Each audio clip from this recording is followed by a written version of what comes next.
"Get your hands off my daughter. You're not qualified to do this," shouted Victoria Patton, CEO of the country's largest technology company, as she violently pushed the new nanny away from her 8-year-old child. Little Emma was in the middle of another anxiety attack, hyperventilating on the marble floor of their $15 million mansion. 3 renowned therapists, 2 child psychiatrists, and an entire private medical team had already failed to help her over the past 2 years. "Mrs. Patton," said Joanna, the 34-year-old nanny hired just 3 days ago, her voice calm and steady.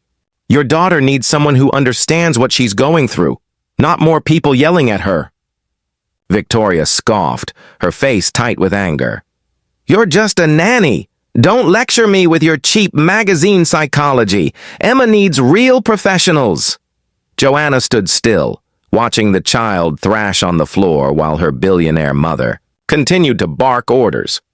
Her eyes showed a strange serenity, as if she'd seen this before and knew exactly what to do. "Excuse me," Joanna murmured, stepping around Victoria and kneeling beside Emma. She didn't say a word. Instead, she began breathing with the girl, mirroring her frantic rhythm and slowly calming it. "What on earth do you think you're doing?" Victoria hissed, but her voice faltered when she noticed Emma's sobs begin to quiet. Within 5 minutes, something that normally required hours and medication began to resolve naturally. Emma opened her eyes, and for the first time in weeks, there was no terror in them. "How?"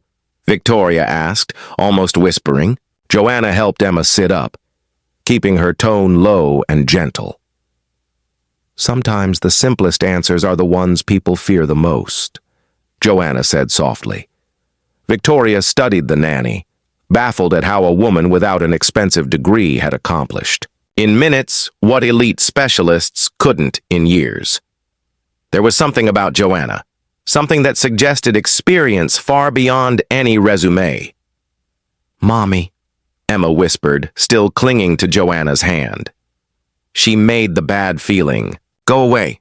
For the first time in years, Victoria Patton, a woman who commanded boardrooms and billions, was left speechless by the simplicity of a child's words.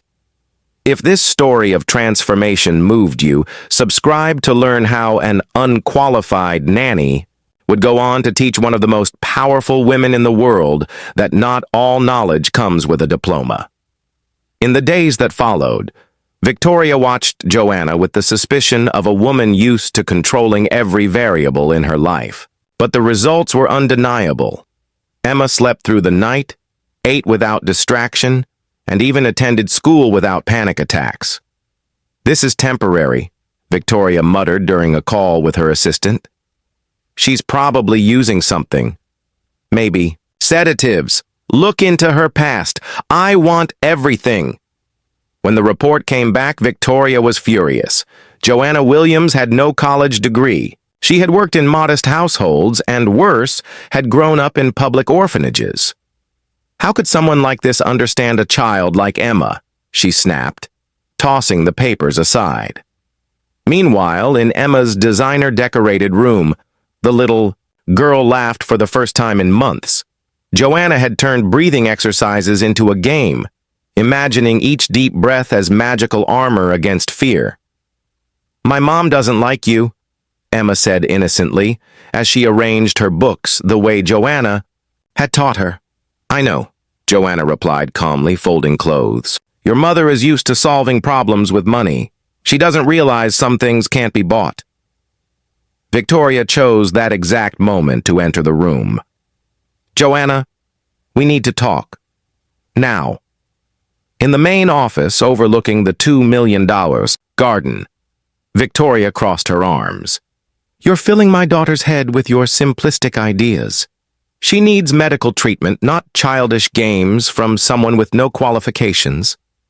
Joanna remained still, her hands relaxed at her sides. "Mrs. Patton, may I ask, when was the last time you spent an hour alone with Emma? No phones, no meetings, just you and her." Victoria's face hardened. "Don't give me self-help nonsense. I work 16 hours a day to give her everything she needs." "Everything," Joanna murmured. Accept your presence. Victoria's voice rose. What did you just say? I said Emma doesn't need more expensive therapists. She needs to feel safe. And children feel safe when they know the adults around them are present and in control. Victoria gave a sharp laugh. You think you know better? A woman who grew up in an orphanage is going to teach me how to care for my own daughter? Something shifted in Joanna's eyes, a calm that unsettled even Victoria. Growing up in an orphanage taught me things expensive universities can't. It taught me that anxious children usually have very real reasons to be anxious. And it taught me that sometimes the problem isn't the child, it's the environment around them. Victoria's chest tightened. Are you saying I'm the problem? I'm saying Emma feels like she has to be perfect to deserve attention, Joanna replied. And I'm saying that 3 years of therapy didn't fix it because no one was addressing the real cause. The silence that followed was deafening. Victoria Peaton, a woman used to intimidating CEOs of rival corporations, found herself completely speechless in front of a nanny who spoke with the authority of someone who truly understood her daughter. You're fired, she finally said, her voice trembling with barely contained anger. Joanna nodded calmly. Emma knew this was coming. She'll regress in the next 48 hours, and within a week, you'll be searching for your 5th therapist. When that happens, I hope you remember this conversation. As Joanna walked toward the door, Victoria shouted, Don't you dare lecture me on how to be a mother. Joanna stopped and turned slowly. I'm not lecturing you. I'm making an observation. Emma has the most powerful mother in the country, but she feels like the most invisible child in the world. Each attempt by Victoria to humiliate Joanna only revealed a quiet strength fueled by the very injustice she was trying to impose. What Victoria didn't realize was that every act of contempt was writing her own lesson, one that would change her life forever. 48 hours after Joanna's dismissal, just as she predicted, Emma had her worst anxiety attack in months. Victoria found her daughter hiding under the bed, hyperventilating and crying, Where's Joanna? Where's my magic armor? Emma, stop this nonsense, Victoria shouted, trying to pull her out. Joanna was just an employee. I've already hired Dr. Peterson, one of the best child psychologists in the country. But Emma refused to come out, screaming that she only wanted Joanna back. The crisis lasted 4 hours and ended only when Victoria, desperate, called the doctor and authorized stronger sedatives. Meanwhile, across town, Joanna sat in the modest living room of her apartment, typing methodically on her laptop. During her 3 days at the Peaton mansion, she had done much more than care for Emma. She had observed, documented, and, most importantly, listened. Are you sure about this? Asked Marcus, her younger brother and an investigative journalism student, leaning over her shoulder. If we're right, this could be huge. I'm sure, Joanna replied calmly, showing him screenshots and notes. Victoria Peaton built her tech empire by stealing patents from smaller developers and using her financial power to silence them. And Emma isn't anxious by nature. She's reacting to the toxic environment her mother created. Marcus nodded, impressed by the meticulous organization of the evidence. How did you gather all this in just 3 days? Joanna smiled for the first time since being fired. Rich, arrogant people make the same mistake every time. They think employees are invisible. Victoria made 3 incriminating phone calls. In my presence, left sensitive documents lying around and treated her own daughter like a failing business project. Over the next week, Victoria hired and fired 2 different therapists. Emma refused to cooperate with either, constantly asking for Joanna and the calm warrior games. Her anxiety worsened, medication lost its effect, and she began missing. School again! This is unacceptable! Victoria exploded during an emergency meeting with her medical team. My daughter cannot depend on an unqualified nanny. There are scientific protocols for this. Dr. Matthews, the most expensive child psychiatrist in the city, adjusted his glasses nervously. Mrs. Peaton, sometimes children form specific bonds that are difficult to replicate. Perhaps we should consider— Don't you dare suggest that I bring her back. Victoria cut him off, slamming her hand on the marble table. I've controlled billion-dollar negotiations. I won't be defeated by an 8-year-old and an orphanage nanny. What Victoria didn't know was that Joanna had spent the entire week researching and documenting not only the CEO's questionable business practices, but also her destructive pattern as a parent. Conversations with former employees, analysis of court filings, and observations of Emma's behavior painted a devastating picture. Look at this, Marcus said, pointing to the computer screen. I confirmed 3 of the plagiarism cases you documented. And there's more. She uses Emma as an alibi for unethical actions, claiming she's building a better future for her daughter every time she crushes the competition. Joanna studied the files with a serious expression. Emma doesn't have generalized anxiety disorder.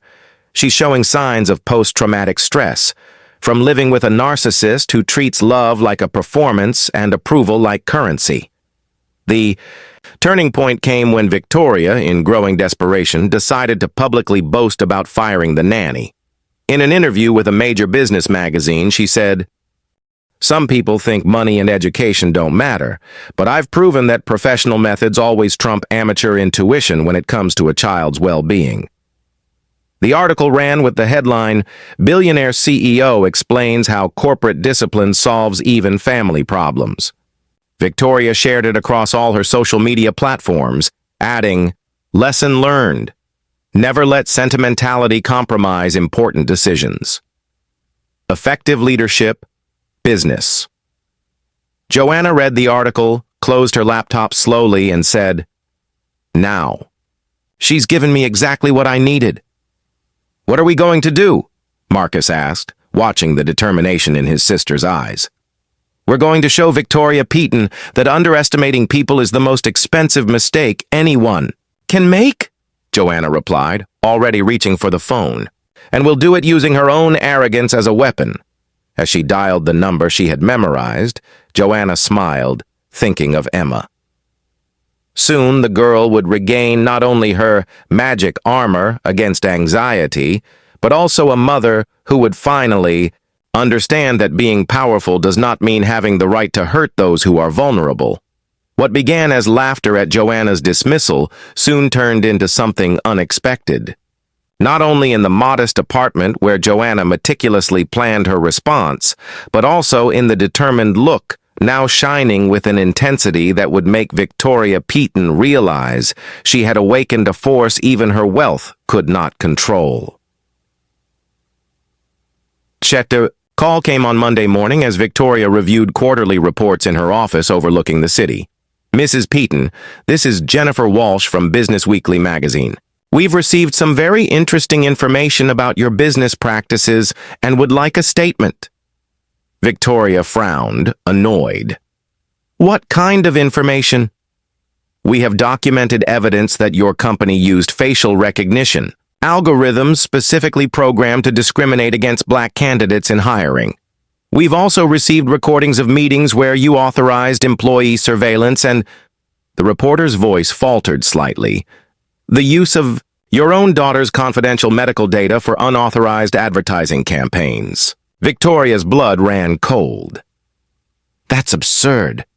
Who is making these ridiculous accusations?" "The evidence comes from a source who worked closely with your family recently. Joanna Williams provided extensive documentation, including audio, recordings taken at your residence." Victoria felt her legs weaken. During those 3 days Joanna had been in her home, she had made multiple compromising phone calls, left sensitive documents lying around, and discussed questionable business strategies without caution. After all, who would pay attention to a mere nanny? She was recording, Victoria stammered, remembering specific conversations. Manipulating diversity data to appear inclusive, using Emma's medical condition to justify unethical policies, and even instructing her legal team to sabotage smaller competitors. "We have 3 hours and 47 minutes of audio material, Mrs. Peaton," Jennifer continued, "including a particularly revealing conversation where you instruct your legal team to sue that pretentious nanny for defamation, even though you knew she had helped your daughter. Business Weekly publishes in 1 hour. The Washington Post has requested an exclusive interview tomorrow. And there's more. 5 former Peaton Tech employees have already come forward publicly in support of these allegations." Across town, Joanna sat calmly typing a final message on her phone. Over the past 2 weeks, while Emma suffered without her care, she had meticulously built a web of evidence that could transform Victoria Peaton from respected CEO to a national symbol of everything wrong with predatory capitalism. The most brilliant part, Marcus said admiringly, looking over her shoulder, was using her own arrogant interview as a catalyst. When she said publicly that professional methods always trump intuition, she basically admitted she prioritized ego over her daughter's well-being. Victoria's phone rang again. This time it was her PR director, panic in his voice. "Victoria, we need to talk now. The company's stock has dropped 23% in the last hour. The board is calling an emergency meeting, and at least 6 major investors are threatening to pull funding. And Joanna is on CNN right now, talking about how billionaires use the suffering of their own children as a shield for unethical practices." Victoria turned on the television and froze. Joanna sat calmly in front of the cameras, her serene demeanor contrasting with the chaos she had unleashed. "Emma doesn't suffer from anxiety because of genetics or neurological issues," Joanna explained. "She developed symptoms because she lives in an environment where love is conditional on performance, where her own mother treats her like a failing business project." "And you discovered this in just 3 days?" the interviewer asked, leaning forward. "When you grow up in orphanages, you learn to recognize emotional neglect, even when the neglectors have billions in the bank," Joanna replied. "Emma didn't need more medication or expensive therapists. She needed someone to see her as a person, not as an extension of her mother's ego." Victoria switched off the television violently, her hands trembling with rage and despair. In less than 24 hours, her reputation, built over decades, was crumbling, destroyed by a woman she had completely underestimated. When her assistant entered, announcing that Emma was having another severe meltdown, the worst yet, Victoria finally understood the depth of her failure. She hadn't just lost her business reputation. She had lost the trust of her own daughter, who now refused to even look at her. "Mom," Emma whispered through her tears as Victoria tried to approach. "Why did you send away the only person who made me feel safe?" At that moment, staring into the frightened eyes of her 8-year-old daughter, Victoria Peaton finally understood that she had lost the only thing that truly mattered. And all because pride had blinded her to the truth. That an unqualified nanny understood her daughter better than she ever had. As revelations spread and masks fell, one question echoed through corporate corridors and national headlines. Could a woman accustomed to buying solutions to every problem finally learn that some wounds can only be healed with humility, genuine presence, and the courage to admit that being wrong is the first step toward making things right? 3 months after the devastating expose, Victoria Peaton sat in a modest 2-bedroom rental apartment, a far cry from the $15 million mansion she had lost when investors pulled their funding and the board voted for her immediate removal from the company. The Department of Justice had opened a criminal investigation into systemic discrimination, tax evasion, and misuse of personal data, including her own daughter's medical information. Emma, who now lived in shared custody with her father, who had divorced Victoria years earlier, was thriving in a way that surprised even the experts. Without the constant pressure to be perfect for a control-obsessed mother, her anxiety attacks had virtually disappeared. At her new school, where no one knew about her privileged past, she was simply an 8-year-old girl who loved to draw and make friends. "Mommy," Emma said during one of Victoria's supervised visits. Joanna was right. I didn't need medication. I just needed someone to really listen to me. Victoria swallowed hard, watching her daughter play quietly with simple plastic dolls, a stark contrast to the expensive educational toys she used to buy her. Emma. "I'm so sorry for everything," Victoria whispered. "I know, Mom," the girl replied without resentment. "Joanna said that sometimes adults forget what it's like to be a child. She said you must have felt very lonely when you were little, too." It was at that moment that Victoria realized the depth of what she had lost. Joanna had not only exposed her unethical practices, she had revealed that a billionaire mother could offer her daughter everything except the one thing that really mattered: genuine emotional presence. Meanwhile, Joanna had become a national figure. Her testimony before Congress about systemic discrimination in tech companies led to significant legislative changes. Universities competed for her to lecture on child psychology and social justice. Publishers offered her million-dollar contracts to write about her experience. "You've become exactly what you always wanted to be," Marcus commented, watching his sister review job offers in her new home, modest but comfortable, located in a diverse neighborhood where Emma sometimes came to visit on weekends. "No," Joanna corrected gently, looking out the window where Emma played in the yard with other neighborhood children. "I became what the world needs me to be. Victoria taught me something important. When you have power, you can use it to protect or to destroy. She chose to destroy people who threatened her ego. I chose to protect a child who needed someone to truly see her." The most dramatic transformation, however, came 3 years later. After exhausting all legal resources, facing devastating government fines, and seeing former employees sue her for discrimination, Victoria finally agreed to seek real therapy. Not for Emma, but for herself. "Dr. Patterson," Victoria said, "during a particularly difficult session, I built a billion-dollar empire, commanded thousands of people, but a nanny with no college degree completely defeated me. How is that possible?" The therapist, a black woman in her 50s with decades of experience treating powerful executives, smiled gently. "Victoria, power without wisdom is just tyranny in disguise. Joanna didn't defeat you. She simply showed the world who you really were when no one was paying attention." "But I wanted to give Emma everything," Victoria said. "Except yourself," the doctor interrupted. "You confused material provision with maternal love. Joanna understood that your daughter didn't need more things. She needed to be seen, heard, and accepted exactly as she was." Victoria spent the next 2 years slowly rebuilding her relationship with Emma. This time, without trying to control or mold her, she learned to sit on the floor and play, to listen without judging, to be present without an agenda. She took a job as a consultant at a small tech company, earning a fraction of what she used to make, but finding satisfaction in honest work that didn't exploit anyone. During this time, Emma continued to visit Joanna regularly. The former nanny had become not only a mentor but a complimentary mother figure who offered something Victoria was still learning to give: unconditional acceptance. "Joanna," Emma asked during a walk in the park, "do you forgive my mother?" Joanna stopped walking, considering the question carefully.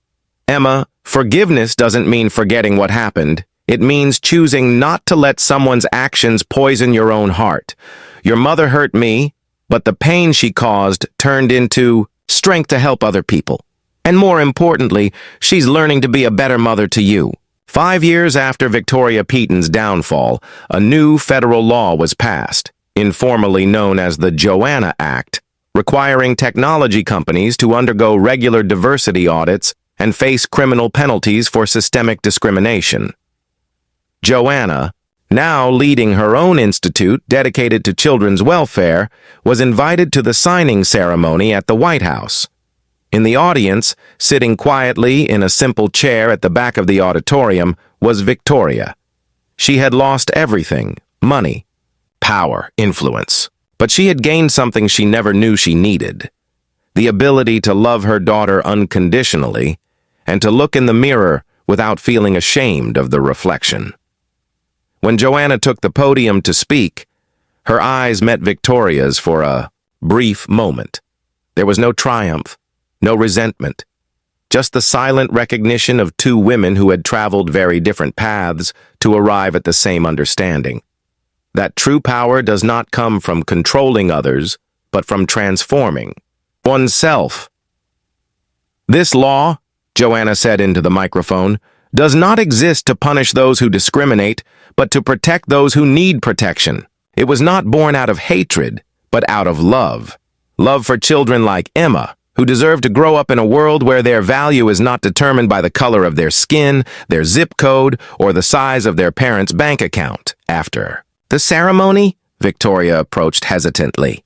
"Joanna, I never had the chance to say..." "Victoria," Joanna interrupted gently, "you don't owe me an apology. You owe yourself the continuation of this journey of growth, and you owe Emma the promise that you will never again allow power to turn into arrogance." "What if I fail again?" Victoria asked quietly. Joanna smiled, the same calm smile she had shown years earlier when she was unfairly fired. "Then you'll try again, because that's what people who truly love do. They don't give up when things get tough." 2 years later, on her 13th birthday, Emma celebrated with a simple party in the backyard of the modest house where Victoria now lived. It was an ordinary home in an ordinary neighborhood, but there, she had learned to find happiness in things money could never buy. Joanna was there, as was Emma's father, a few school friends, and even Marcus, who had become an honorary uncle. As she watched Emma blow out the candles on the homemade cake, she had baked herself, Victoria reflected on the journey. She had lost billions, but she had gained a daughter. She had lost power over others, but she had discovered power over herself. More importantly, she had learned that the best revenge against those who try to destroy you is not to destroy them back, but to become a version of yourself they never imagined you could be. "Make a wish, sweetheart," Victoria whispered, as Emma closed her eyes before the glowing candles. Emma opened her eyes and smiled. "I already have. I wish that every child in the world has someone like Joanna in their life, and that every mother learns what you've learned." That night, after everyone had gone, Victoria and Joanna washed the dishes together. Two women who had once stood as adversaries had found, through the hardest lessons, a path to something far more valuable. The understanding that true strength does not come from humiliating others, but from lifting up those who need to be lifted. As Joanna dried her hands and prepared to leave, she turned to Victoria. "Victoria, may I say something?" "Of course," Victoria replied. "Emma is proud of the mother you've become, and if you want my opinion, so am I." When Joanna left, Victoria allowed the tears to fall. Not tears of regret for what she had lost, but tears of gratitude for what she had found.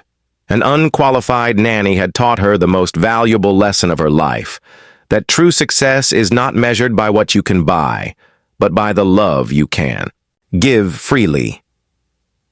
Victoria and Joanna's story became a case study in business schools, not as an example of corporate failure, but as proof that it is never too late to choose to be better. And Emma, now a confident teenager planning to study psychology, often told her friends she had two mothers, one who gave her everything money could buy, and one who taught her everything that truly mattered. If this story of transformation, forgiveness, and the power of second chances touched your heart, subscribe to the channel for more stories that prove the greatest victories don't come from defeating enemies, but from turning enmity into wisdom, trauma into strength, and prejudice into understanding.